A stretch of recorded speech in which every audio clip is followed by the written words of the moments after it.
Gokuldas Exports. That's a stock that is locked in upper circuit as well. 20% uptick that we've seen coming in for Gokuldas Exports. And why is that so? Because obviously Gokuldas Exports is to buy Atraco, a group which is actually giving them more of an expansion in the export market and increasing their expansion plans as well.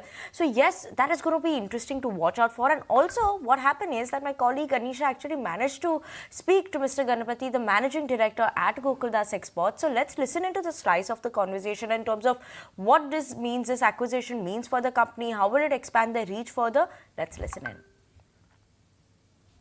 And the purpose for this was really to expand our business, expand our manufacturing footprint, and take advantage of the future growth in the market.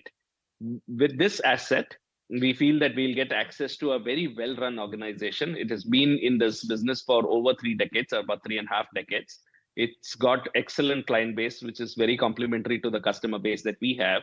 And it has got presence in duty-free, low-cost regions.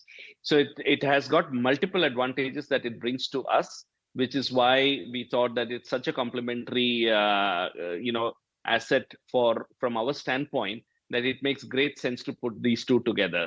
So from that standpoint, we went ahead and said that strategically it makes sense. We can cross-fertilize our customers between our company and that company. We can also plan our growth more judiciously in low cost regions. So it gives all of those benefits going forward. And these benefits is something that has got the street excited as well. But let me take it one by one. You talked about how this acquisition is going to give you the access to low cost production as well. Does it mean that going forward the margins will be accretive and this acquisition is going to be margin and EPS accretive from start itself? So it is definitely margin EPS accretive. Otherwise, we wouldn't have done that. We've gotten, we've priced the acquisition right. We believe we've been fair in pricing it. And we believe that the possibility of revenue growth as well as margin growth in that asset exists over the next 2 to 3 years. Once we get control over the asset, we will start working on upgrading the plant machinery and expanding the business as well. So we feel that definitely it will help us in our not only top line growth but also margin growth. Sure, you talked about the kind of upgradation and the capex that you'll be doing in the facilities of Atraco as well, and of course the acquisition cost itself. How are you going to fund it? Because I do understand that right now there's a healthy cash on books, but would you be taking on more debt as well? What will be the position like in the next 2 to 3 years? So out of the 55 million that we will be paying for the asset, 15 million we will be funding it through our internal accruals, and we have more than enough internal accruals for this purpose. And 40 million we will be funding it through debt.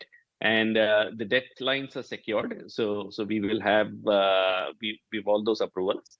We will be funding it with a $40 million US dollar debt for acquisition of this company. Okay, and our currently, we are net cash positive of about $50 million. So, even with this acquisition, it's not going to change, our debt equity, the impact on our debt equity ratio will be fairly minimal. So we feel very comfortable in doing this acquisition the way we have conceived it. Okay, so comfortable on the balance sheet despite the acquisition. But talk to me about the timelines as well, Mr. Ganapathy. When will this actually get merged into the books? What could be the revenue potential in terms of the top line? Will it show in FY24 itself? Will it get percolated into FY25? So if all goes well, we are trying to close this transaction by end of October. We will need a lot of regulatory approvals, from respective countries, since it's a multi-country operations. So we're targeting end of October. So from a financial consolidation standpoint, the impact on this year will be only to the extent of about 4 to 5 months, more likely 5 months. But the whole FY25, we will see the full value of this acquisition coming through. And what kind of revenue accretion will it do? Because if I have it right, in the past year, Atraco has clocked in a revenue of around 880 crores, etc. In terms of the growth profile as well, what's the run rate that you envisage for Gokuldas Exports on a consolidated basis? So I think Atraco itself, last year they did 107 million. We believe that in FY25 we should see some growth over it. So we will work towards that. So anywhere between 900,000 crores coming from that asset, our own growth will be there. So we are hoping that the collective company can continue to grow on the consolidated base now. Long term, we would like to still maintain that 20% kind of growth if possible. We are working towards that. Market conditions should also improve to that effect, but we will do everything in our hands to do that. Sure, and with this acquisition, what would your total manufacturing capacity be like? Because if I have it right, you were also looking at expanding your presence in Bangladesh as well. Talk to me about what's the capacity target you have in mind for the next 2 to 3 years. So we manufacture about 36 million pieces, but they are high-end garments and very complex garments. Atraco manufactures about 40 million garments. Not as complicated as what we do. Collectively, we will be about 75, 80 million pieces kind of capacity that we have.